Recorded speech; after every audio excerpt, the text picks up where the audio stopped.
नमस्कार, स्वागत है आपका personal finance bulletin money time में। मैं हूं विपुल सिंह, लेकर हाजिर हूं आपके लिए आपकी जेब और जिंदगी पर असर डालने वाली पर्सनल फाइनेंस, बिजनेस, कॉर्पोरेट और पॉलिसी से जुड़ी खबरें। तो चलिए अब फटाफट शुरू करते हैं आज का सफर। सरकार ने 2024-25 में अब तक 196 लाख टन गेहूं खरीदा है, जो पिछले वर्ष की तुलना में अधिक है। राष्ट्रीय खाद्य सुरक्षा अधिनियम सहित सभी कल्याणकारी योजनाओं के लिए इसकी सालाना जरूरत 186 लाख टन है। एफसीआई बफर स्टॉक बढ़ाने के लिए 2024-25 में 310 से 320 लाख टन गेहूं खरीद के अपने लक्ष्य को पूरा करने के प्रयास कर रही है। हालांकि रबी सत्र की प्रमुख फसल गेहूं की खरीद पिछले साल की समान अवधि के 219 लाख टन से अब तक 11% कम है। इसका मुख्य कारण मध्य प्रदेश और पंजाब में कम खरीद का होना है। बेहतर वैश्विक परिदृश्य और सामान्य से अच्छे मानसून की संभावना के चलते चालू वित्त वर्ष के दौरान भारतीय अर्थव्यवस्था 7% से अधिक बढ़ सकती है।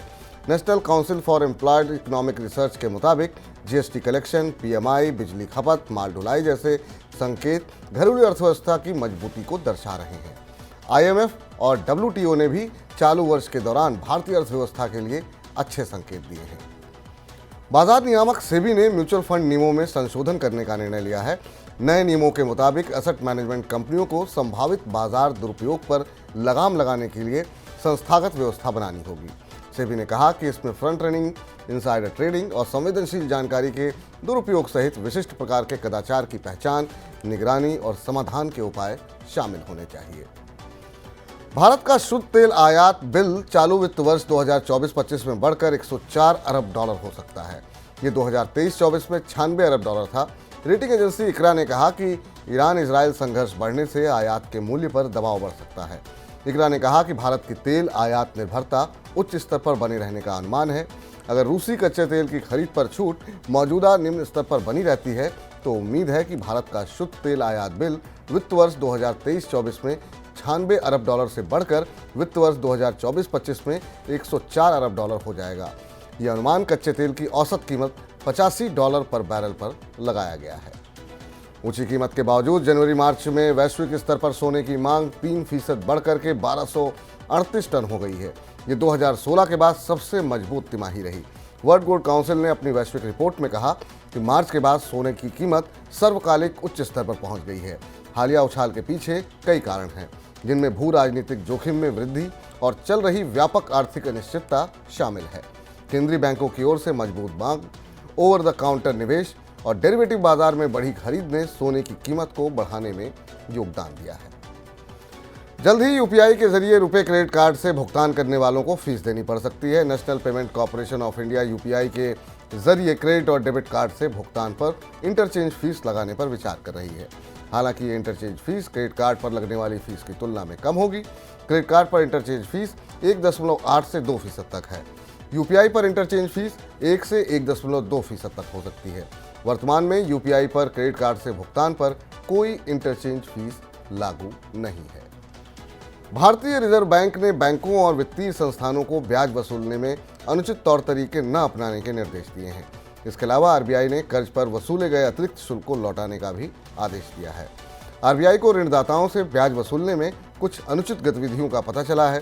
केंद्रीय बैंक ने बैंकों को निर्देश दिया कि वे ऋण वितरण के तरीके, ब्याज लगाने और अन्य शुल्कों के संबंध में अपने तौर तरीकों की समीक्षा करें और जरूरी होने पर प्रणाली बदलाव जैसे कदम उठाएं। आईटी और पावर शेयरों में आखिरी समय में हुई बिकवाली से शेयर बाजारों ने अपनी शुरुआती बढ़त गंवा दी। बीएसई सेंसेक्स 188 अंक गिरकर 74,482 अंक पर बंद हुआ। कारोबार के दौरान ये 440 अंक उछल करके 75,111 अंक पर पहुंच गया था, लेकिन कारोबार के अंतिम घंटे में बिकवाली के दबाव में आ गया। एनएसई निफ्टी भी 38 अंक गिर करके 22,604 पर बंद हुआ। दोपहर में निफ्टी 140 अंक की बढ़त के साथ 22,783 अंक के अपने रिकॉर्ड उच्च स्तर पर पहुंच गया था। कंस्ट्रक्शन कॉस्ट बढ़ने के कारण रियल एस्टेट कंपनियां घरों के दाम बढ़ाने की तैयारी कर रही हैं। जेएलएल की हालिया रिपोर्ट के मुताबिक 2023-24 के दौरान पूरे देश में कंस्ट्रक्शन कॉस्ट करीब 6% बढ़ी है। इस वजह से बिल्डर अब अपने प्रॉफिट और ग्राहकों की ज़रूरतों के बीच बैलेंस बनाने के लिए नई प्राइसिंग रणनीति पर काम कर रहे हैं, क्योंकि कंस्ट्रक्शन कॉस्ट बढ़ने से रियल एस्टेट कंपनियों के खर्च में बहुत अधिक वृद्धि हो चुकी है। भंडारण संबंधी उत्पाद बनाने वाली कंपनी रैक्स एंड रोलर्स का आईपीओ 30 अप्रैल को सब्सक्रिप्शन के लिए खुल गया है। कंपनी का इरादा निवेशकों से करीब 30 करोड़ रुपए जुटाने का है। कंपनी के शेयर बीएससी के एसएमई प्लेटफॉर्म पर लिस्ट होंगे। बेंगलुरु की ये कंपनी भंडारण के लिए स्टील की अलमारी, ऑटोमेटेड गोदाम और अन्य भंडारण समाधान का तैयार करती है।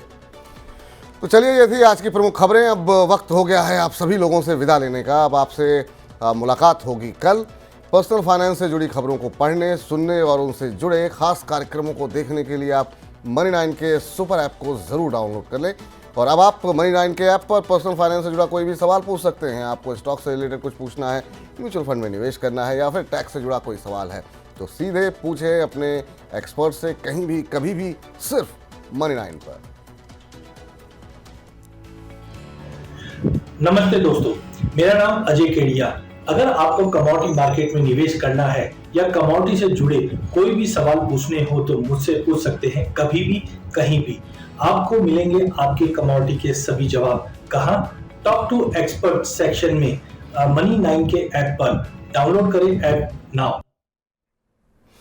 और आज का हमारा मनी टाइम आपको कैसा लगा है, ये हमें नीचे कमेंट बॉक्स में अपनी राय हमें ज़रूर बताएं। आपके सुझावों पर हम गौर करेंगे और कोशिश करेंगे कि आपको हमारे कार्यक्रम और बेहतर लगे। अब मुझे इजाज़त दीजिए। नमस्कार, शुभ रात्रि, गुड नाइट।